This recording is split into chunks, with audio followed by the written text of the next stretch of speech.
নমস্কার, the board of নলেজে সবাইকে স্বাগত। আমার আজকের আলোচনা সাধক পুরুষ শ্যামাচরণ লাহিড়িকে নিয়ে, যিনি সম্পূর্ণ সংসার জীবন পালন করার সাথে সাথেই যোগ সাধনায় সিদ্ধিলাভ করেছিলেন। শুরু করি আজকে উনার জীবন কাহিনী নিয়ে। সাধক শ্যামাচরণ লাহিড়ি তৎকালীন বঙ্গপ্রদেশের নদিয়া জেলার ঘূর্ণি নামক গ্রামে জন্মগ্রহণ করেন। তিনি ব্রাহ্মণ পরিবারের সন্তান ছিলেন। তার পিতা ছিলেন গৌরমোহন লাহিড়ি এবং মাতা ছিলেন মুক্তকেশী। তাদের কনিষ্ঠ পুত্র ছিলেন তিনি। যখন শিশু ছিলেন তখনই তার মা মারা যান। তার মা ছিলেন ভগবান শিবের একজন খুব বড় ভক্ত। মাত্র ৩-৪ বছর বয়সে তিনি গলা অবধি বালিতে সমাহিত হয়ে প্রায় ধানে বসে থাকতেন।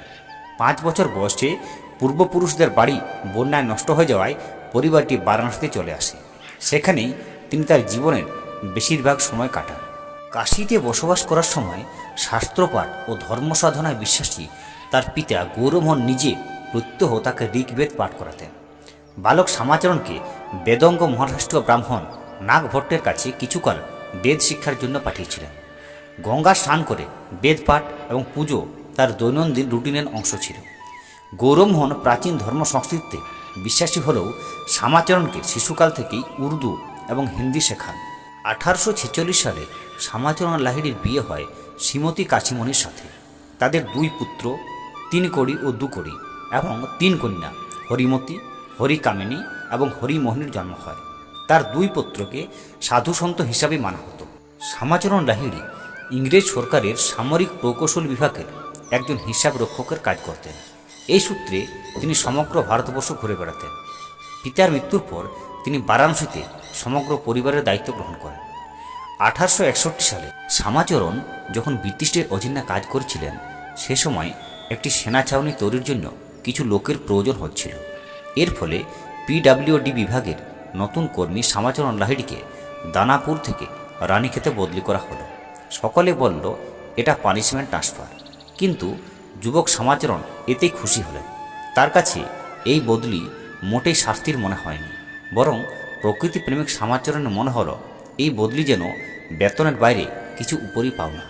সারাদিন হাড় ভাঙা খাটুনির পর দুর্গম হিমালয়ের কোলে পাহাড়ি পাকদণ্ডি বেয়ে ঘুরে বেড়াতেন শ্যামাচরণ। এইভাবে বেড়াতে বেড়াতে একদিন স্থানীয় লোকজনের কাছে জানতে পারলেন রানীক্ষেত থেকে 15 মাইল দূরে আছে দ্রোণগিরি। সেই দ্রোণগিরি নাকি ভারতের যোগ সাধনার পবিত্র তীর্থক্ষেত্র। সেখানে বহু সাধকের পায়ের ধুলো পড়েছে।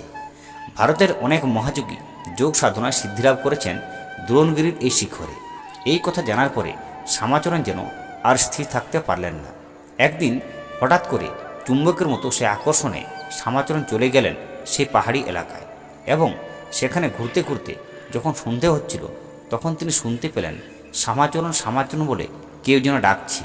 হঠাৎ তিনি পিছন দিকে তাকিয়ে দেখেন উঁচু পাহাড় থেকে একজন সাধু তাকে দেখে শ্যামাচরণ বলে ডাকছে। তিনি যখন সে সাধুর কাছে গেলেন, সাধু তাকে নিয়ে গেলেন নিজে গুহার ভিতরে, যেখানে তিনি তপস্যা করছিলেন। তারপর সাধু শ্যামাচরণকে বললেন, ওহে, তুমি এগুলো দেখে কিছু বুঝতে পারছো? শ্যামাচরণ বললেন, না প্রভু, আমি কিছুই বুঝতে পারিনি। এরপর যোগী মহারাজ শ্যামাচরণের গায়ে একটু হালকা করে স্পর্শ করলেন। সাথে সাথে শ্যামাচরণের পূর্বজন্মের সমস্ত কথা মনে পড়তে লাগলো।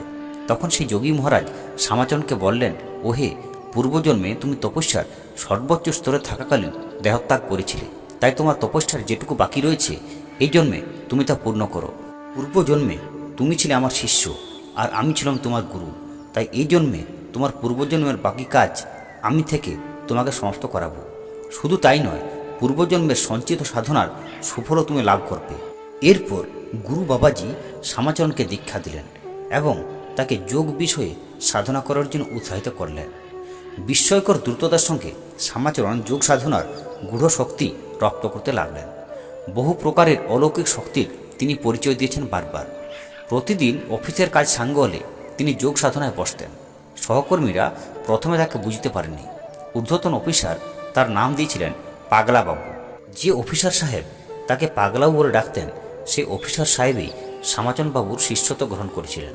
কারণ শ্যামাচরণ যোগ বলে সাহেবের ইংল্যান্ডে থাকা স্ত্রীর রোগ মুক্তি ঘটান।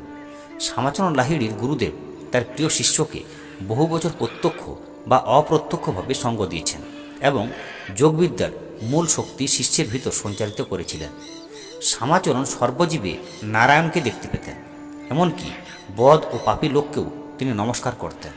ভক্তরা তাকে প্রণাম করলে তিনিও তাদের প্রণাম করতে উদ্যত হতেন। শ্যামাচরণ লাহিড়ির সঙ্গে একবার ত্রৈলঙ্গ স্বামীর সাক্ষাৎ ঘটে। ত্রৈলঙ্গ স্বামী শ্যামাচরণ লাহিড়িকে দেখে খুবই আহ্লাদিত হন এবং শ্যামাচরণকে বুকে জড়িয়ে ধরেন।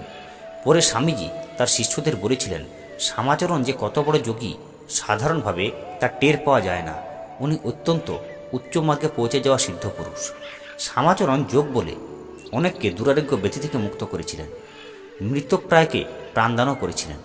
একজন চিকিৎসক তার এই বিস্ময়কর ক্ষমতা দেখে হতবাক হয়ে পড়লে যোগীবর তাকে বলেছিলেন, আধুনিক বিজ্ঞানের শক্তি সীমিত। বিজ্ঞান যেখানে পৌঁছাতে পারে না, ভারতীয় সাধকদের যোগ বল সেখানে অনায়াসেই প্রবেশ করতে সক্ষম। যোগীরাজার স্ত্রী কাশীমণি দেবী তার স্বামীর অসাধারণ সমস্ত যোগ বিভূতির কাহিনী বলে গেছেন আচার্য যোগানন্দ মহারাজকে। যোগানন্দ আবার এর কিছু অংশ লিপিবদ্ধ করে গেছেন। শ্যামাচরণ লাহিড়ী কখনো নিজের ফটো তুলতে দিতেন না। কেউ এরকম প্রস্তাব নিয়ে এলে তিনি সরাসরি না বলে দিতেন এবং তারা চলে গেলে যেন হাঁপ ছেড়ে বাঁচতেন। কিন্তু একবার কাশীতে তার একদল ভক্ত তাকে এই ব্যাপারে খুব পীড়াপিড়ি করতে থাকায় তিনি সম্মতি দিয়েছিলেন।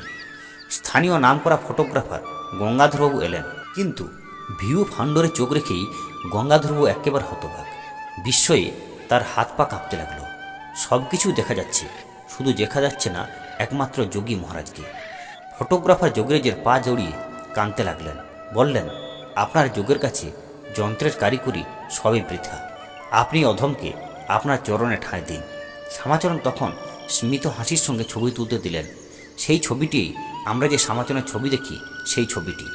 তিনি বলতেন, সংসার করেও মানুষ ঈশ্বর আরাধনা করতে পারে, আর যোগ সাধনা করতে হবে খুব গোপনভাবে। মৃত্যুর কয়েক মাস আগে যোগীরাজ তার স্ত্রী কাশীমণিকে ডেকে বললেন, দেখো, আমার যাবার সময় ঘনিয়ে এলো। অন্য লোকে আমি যাবার পর কিন্তু শোক করতে পারবে না। 1895 সালে শ্যামাচরণ তার শিষ্যদের একত্রিত করতে শুরু করলেন। তার শিষ্যদের মধ্যে কেউ কেউ জানতে পারলেন যে তিনি শীঘ্রই শরীর ছেড়ে যাওয়ার উপক্রম করেছেন। তার মৃত্যুর কিছুক্ষণ আগেই তিনি কেবল বলেছিলেন, আমি বাড়ি যাচ্ছি, সান্ত্বনা পাও, আমি আবার আসব। এরপর উত্তর দিকে তিনি তার শরীরকে প্রায় 3 বার ঘোরালেন এবং সেই সাথে সাথেই ভগবদ্গীতার শ্লোক পাঠ করতে শুরু করলেন। সচেতনভাবে তার শরীর ত্যাগ করে তিনি মহাসমাধি নিলেন। লাহিড়ী মহাশয় 1895 সালের 26শে সেপ্টেম্বর এই জগৎ ত্যাগ করে গোলকধামে পৌঁছান। তাই নমস্কার বন্ধুরা, শ্যামাচরণ লাহিড়ী নিয়ে আমার আজকের আলোচনা এই পর্যন্তই। যদি আমার ভিডিওটি ভালো লাগে অবশ্যই চ্যানেলটি সাবস্ক্রাইব করবেন, লাইক ও কমেন্ট দেবেন এবং এই ধরনের ভিডিও নোটিফিকেশন পেতে নিচের বেল আইকনটি ক্লিক করবেন। নমস্কার।